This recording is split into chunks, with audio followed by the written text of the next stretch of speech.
পেশাগত দায়িত্ব পালন করবেন, আল্লাহ ছাড়া আর কাউকে ভয় করার প্রয়োজন হবে না।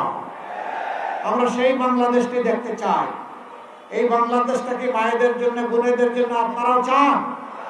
আমরা শিশুর জন্য সেই বাংলাদেশ চাই, জন্ম নেওয়ার পরে সে যেন অপুষ্টিতে না ভুগে, সে যেন তার প্রাপ্যটা পায়, সে যেন তার স্বাস্থ্য পরিচর্যা পায়, আর একটু বয়স হলে সে যেন সুশিক্ষা পায়, তার শিক্ষা শেষ হলে সে যেন হাতে তার কাজ পেয়ে যায়। আমরা সেই বাংলাদেশটা গঠন করতে চাচ্ছি। এখানেই আমাদের কথা সাফ। আমরা আমাদের যুব সমাজকে তাদের হাতে বেকারের ভাতা তুলে দিয়ে অপমান করব না। তারা দাবি তুলে মিছিল করে কাউকে বলেনি আমাদেরকে বেকার ভাতা দিতে হবে। 24-এ তারা আন্দোলন করে বলেছিল আমাদের কাজ আমাদের হাতে তুলে দিতে হবে। আমরা কথা দিচ্ছি, আমরা সেই শিক্ষাটাই আমাদের সন্তানদেরকে দান করব। শিক্ষার পাঠ শেষ হওয়ার সাথে সাথে তাদের যোগ্যতা অনুযায়ী তাদের হাতে কাজ চলে যাবে ইনশাআল্লাহ। আমাদের যুবকদের প্রতিভা আছে, আমাদের যুবকদের সাহস আছে, আমাদের যুবকরা পরিশ্রম প্রিয়। দেশে কিংবা প্রবাসে যেখানেই থাকুক তারা জগৎকে, জীবনকে চমকে দেয়।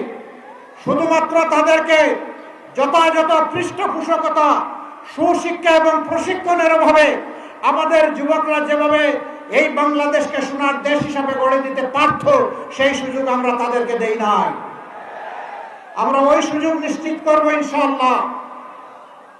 শিশুরা 5 বছর বয়স পর্যন্ত সম্পূর্ণ বিনামূল্যে সরকারি পৃষ্ঠপোষকতায় তারা পূর্ণ চিকিৎসা পাবে ইনশাআল্লাহ। বয়স্করা জীবনের একটা পর্যায়ে যখন অবসর জীবনে চলে যাবে, 60-65 বছর বয়স হয়ে যাবে, তারপরের স্বাস্থ্য সেবার পূর্ণ দায়িত্ব সরকার গ্রহণ করবে ইনশাআল্লাহ। মাঝখানেরটা আমরা ভাগাভাগি করব, এটা হবে পার্টিসিপেটরি। আমরা শেয়ার করব আমাদের সম্পদ আর সরকারের সম্পদ। সরকার তো আমাদেরই। সরকারের আবার সম্পদ কি? সারা সম্পদ জনগণের।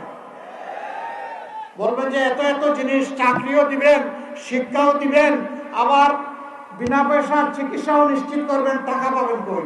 টাকা জমা আছে কোথায় বলেন তো? না, তা বলতে পারবেন না। এই টাকা জমা আসে চোররা, লুটেরারা, ব্যাংক ডাকাতরা, শেয়ার মার্কেট লুণ্ঠনকারীরা।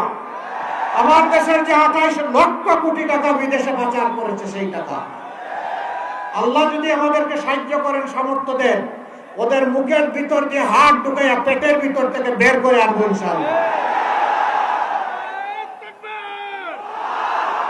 এবং সেই টাকা রাষ্ট্রীয় কোষাগারে জমা হবে ইনসাফের ভিত্তিতে। যে এলাকা যতটা বঞ্চিত, আগে উন্নয়ন কর্মকাণ্ড চলে যাবে ওই এলাকা। কোনো মামু খালু দেখা হবে না, লাল নীল টেলিফোন বুঝি না, প্রেসিডেন্ট প্রধানমন্ত্রীও বুঝি না। যার যেটা পাওনা তাকে সেটা দিতে হবে। আমরা সমাজে এমন ন্যায় বিচার দেখার পক্ষে যে বিচার এক একজনের জন্য এক এক রকম হবে না। একজন সাধারণ মানুষ কোনো নির্দিষ্ট অপরাধ করলে তার বিচারে যে শাস্তি হবে, দেশের প্রধানমন্ত্রী কিংবা রাষ্ট্রপতি যদি সেই একই অপরাধ করেন, তাদেরকেও ছাড় দিয়ে কথা বলা হবে না।